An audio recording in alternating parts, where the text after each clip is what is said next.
Hi, everyone. Welcome to our workshop. I'm Mark Carrier. I am the Executive Director of Faculty Affairs and Records, and you may be seeing the message on your screen that we're recording this. So I'll probably record the first part during which I'll be reviewing some of the changes to the lecture evaluation process and doing a quick review of the timetable for reviews. And then I'll turn off the recording when we get to the question and answer period later on. But before I start, I want to introduce some staff from Faculty Affairs and Records, or have them introduce themselves. So Kelly, you want to introduce yourself? Hello, Kelly Marconi. I'm the RTP and Interfolio Analyst in FAR. And Greg? Hi, I'm Greg Whitson. I'm the RTP coordinator at the fire department. Thanks. So what I'm going to do is I'm going to review the material about the lecture evaluation process, starting with information on one of our web pages.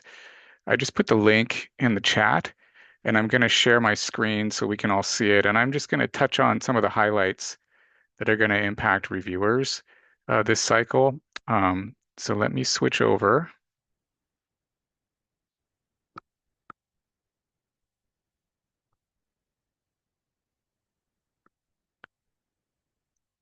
Okay, we have this page, part-time lecture evaluations. We've tried to put everything that you would need to know on this page. There's quite a bit here, including a bunch of attachments down at the bottom, which I'll get to in a minute.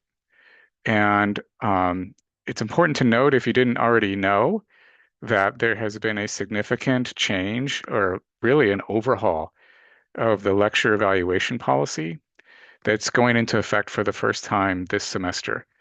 So we're going to try and review what that means for reviewers.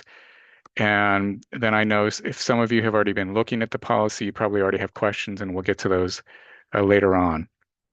So one of the things I'm going to call your attention to is this pop-up box here about the summary of assigned duties. You may remember, if you've been a reviewer before, that lecturers are required to put together a list of their courses. If they have other duties like research or service, they have to add that to the list as well. Well, the list now requires that they add information, the FTES, or the full-time equivalent students, to those. So FAR has created a way for lecturers to automate this process. And if you get asked by lecturers, how am I supposed to put this together?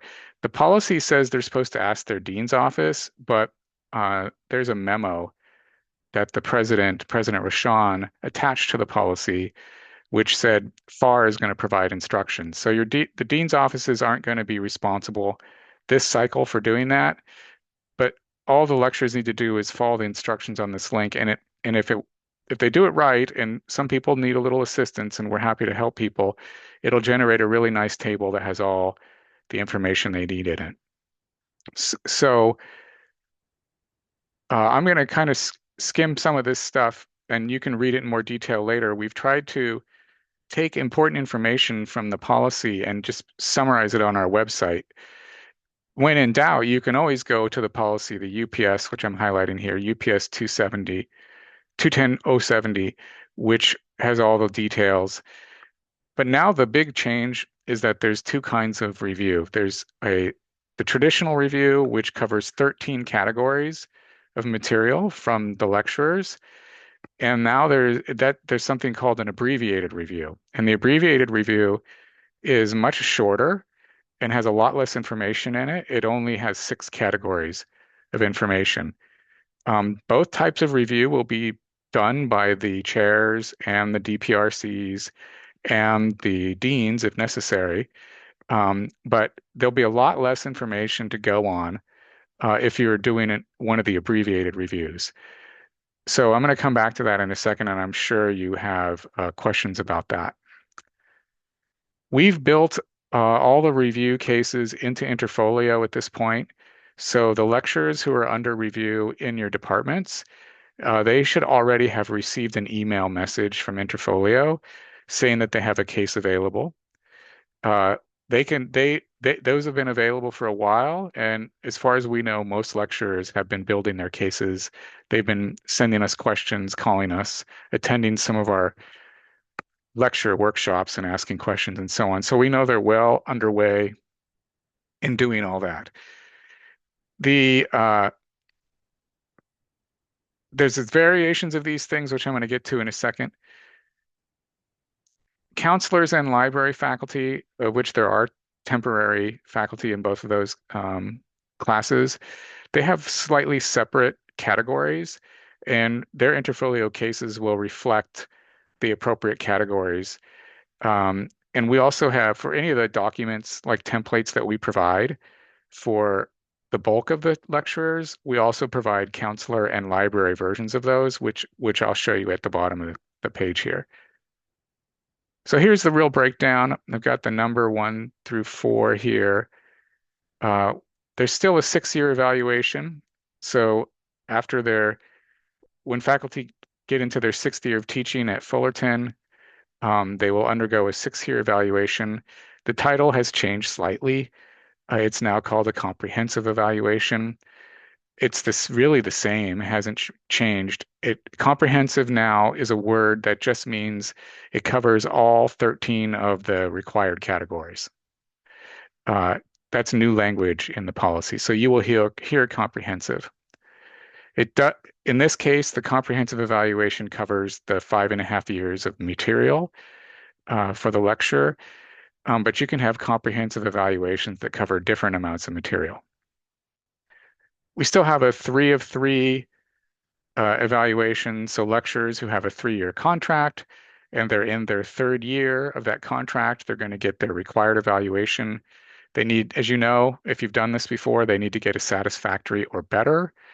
Sorry, I'm gonna come back to that. Satisfactory in order to get reappointed for another 3-year contract. Uh, Two differences now. Uh, there is no such thing as exceeds expectations on the reviewer's ratings. That has now been eliminated. And satisfactory now means either satisfactory or exceeds expectations. So in the past, if you had a stellar lecturer who put in an amazing file and you want to give them the highest rating they can get now is a satisfactory. The other thing about the 3 of 3 year evaluation is that it comes in 2 forms.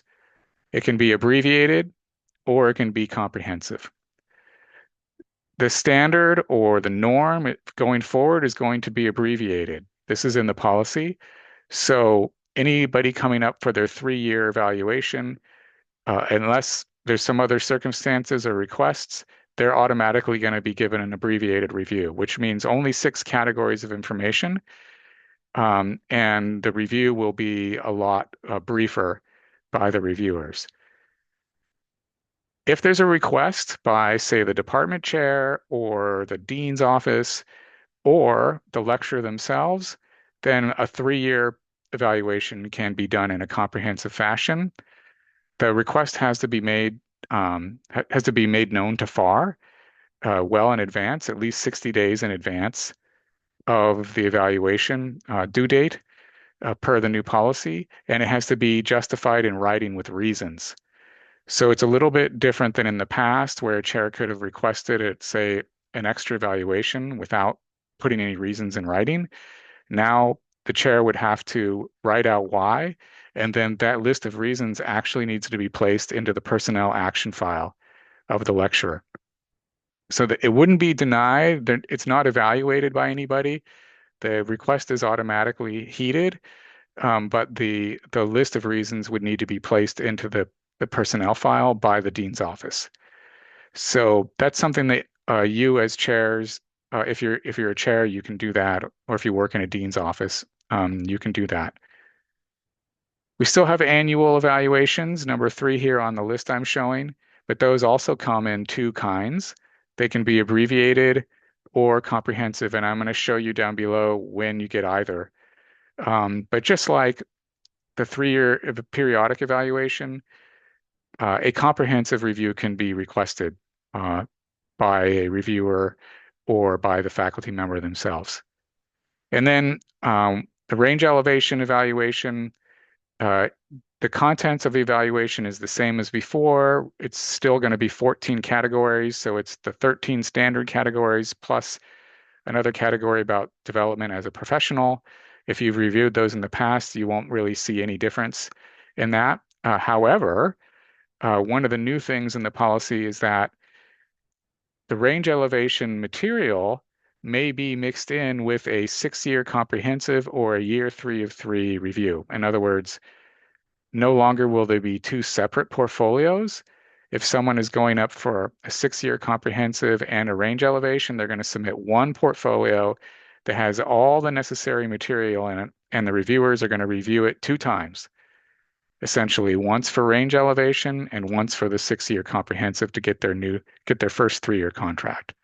So Faculty Affairs and Records has already built these, we call them combo or combination cases, and those have already been rolled out to anybody who is eligible for range elevation and also receiving one of these other types of reviews.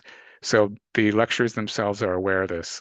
And they will be indicating in that combo case that they want to be considered for range elevation. So reviewers will be able to see that choice in the case. We have another page that has more details of range elevation. So I wasn't going to cover that today, but there's the link here on this page so you can go ahead and take a look. I'm going to skip the prep tips. This is really for the lecturers, not so much for the reviewers. However, just as reviewers, especially department heads, you know that you can support faculty in the preparation of their file and answering questions or directing them to a certain section of the web page or whatever. That's completely fine and definitely appreciated by Faculty Affairs and Records if you support them that way. If you get stuck and you can't answer their questions, just go ahead and send them to us. Department chairs, if you've done it before, you know that as the lecturer prepares their portfolio, they may sometimes, and actually happens a significant number of times, they may submit a section of their portfolio prematurely or maybe even the whole portfolio. And they want it to be unlocked so they can add or edit or change, and that's fine. As chair, you are able to work with them to do that up until when you move that case for your department to review. You can work with the lecturer to make edits to allow them to make edits to their case. That's completely acceptable. Okay, so on the page, we've broken down by type a little bit more information about each of the types of review. So in a 6-year comprehensive evaluation, the deadline is February 17th, coming up next week. For spring, the period of review is fall 2019 to the submission deadline. So lecturers are already aware of this, and they should be putting together all of that information that they need. It runs up to February 17, which means that lecturers can add material from this semester to their cases. That's completely legitimate if they, for example, put in a syllabus that they're drafted for this semester and they're using to show that it's improved from a prior semester based on feedback. That's completely fine. For the 3 of 3 periodic evaluations, same deadline next week, February 17th. The standard period of review is fall 22 to the current submission deadline. And then for the annual periodic evaluation, going down here to spring, due next week, same deadline for all the evaluation types. The period of review is fall 24 to the current submission deadline if this is their first review. And for almost everyone else, or for almost most people, it's going to be from spring 24 to the current submission deadline. So those are what we call the periods of review. The lecturers should be aware of that, but if you get a question about that, or if you're curious yourself, just come back to this webpage and you can always get the answer there. Going a little bit more detail about those annual evaluations, that has changed in the past. Every year for the first 6 years of teaching, lecturers have been given a full review, so to say, but now they are given a mix of abbreviated reviews and comprehensive reviews. So this table has the details. So in their first year of teaching and then the third year of teaching, they get a comprehensive. So that's all 13 categories. In their second, fourth, and fifth years, they will normally get an abbreviated review, which means we're going to build an abbreviated review file for them unless we get a request from a reviewer, a chair, a dean's office, or the lecturer themselves to switch it to a comprehensive review. So it's a little complicated as you can see. And I know, of course, going forward, we'll all get used to it and we'll understand it. So I did say I was going to show you a bunch of materials that are available. So this is the bottom of our part-time faculty page. We have a box for reference material. We have a link to the current policy. Um, we have a link to your department standards. I'm going to say more about that in a second. Um, we have a summary table of the review periods, which I just went over. We have instructions for how to get certain types of data that lecturers will need to build their files. I already mentioned building the summary of assigned duties. We have instructions. Faculty are welcome to build their own on their own, but the instructions work pretty well for the automated version. And then this year we've started creating what we're calling a lecture handbook, which has basically all these documents, or most of these documents, all in one big document. So you can download it as a reviewer, but it's really going to be most helpful to lecturers. You might just guide them to this, and it'll have pretty much all the information inside that one PDF. We have forms for the lecturers here, their table of contents, the templates for those, the response rebuttal form, and other things that they will be using that won't be relevant to reviewers. We have tutorials for the lecturers, so you can always direct them here. We also have tutorials for reviewers on our reviewer webpage. And we have, I don't know if you've seen this or not yet, but we have something we rolled out starting last year, maybe starting in the fall, called Files Organizers. And these are basically folders that lecturers, and we have them for RTP too, can download to their machines. And they have all the categories in them with instructions of what you put in each category.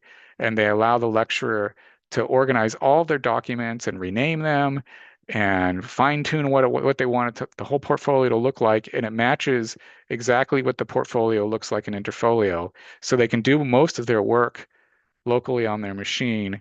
And then basically the weekend when the file is due, they can just do uploading and maybe just a little tinkering of file order and so on. So we have those for pretty much every type of review except for an abbreviated review because it's by design, abbreviated review is simple. Doesn't really need the files organizer to do that. Okay, let me pause for a second and let me I'm going to review the timetable in a second, but I just want to see see the comments here. Talk about student comments. There are various good and bad comment. Oh, I'm going to come back to that. Current semester's materials required are optional. So from Carrie, the period of review is, literally includes part of this spring semester. But so, technically the lecture is supposed to include material up to that date, but there's not going to be any SOQs for spring in there yet. So, but SOQs for fall 24 are absolutely required. Um, but because they're available, they've been available since January 10th. They should be in the file. So lecturers are being told that they need to make sure that they have those in there. Same, if grades from fall need to be in there, and so on. Uh, in the past, there's not a lot of material from this current semester that really can be uploaded. And since you're not going to have SOQs, in my experience, reviewers have not really relied much on the current semester's materials for their evaluations. That's just been the practice. Okay. Any other questions about what I reviewed, either in the chat or just out loud? Or I'm going to go on to the timetable next. Any questions? Okay. There'll be more time for questions in a second. Okay, let me move on to the timetable so you can see where you all stand and where your role starts. Maybe I'll start just by showing you how to get to it.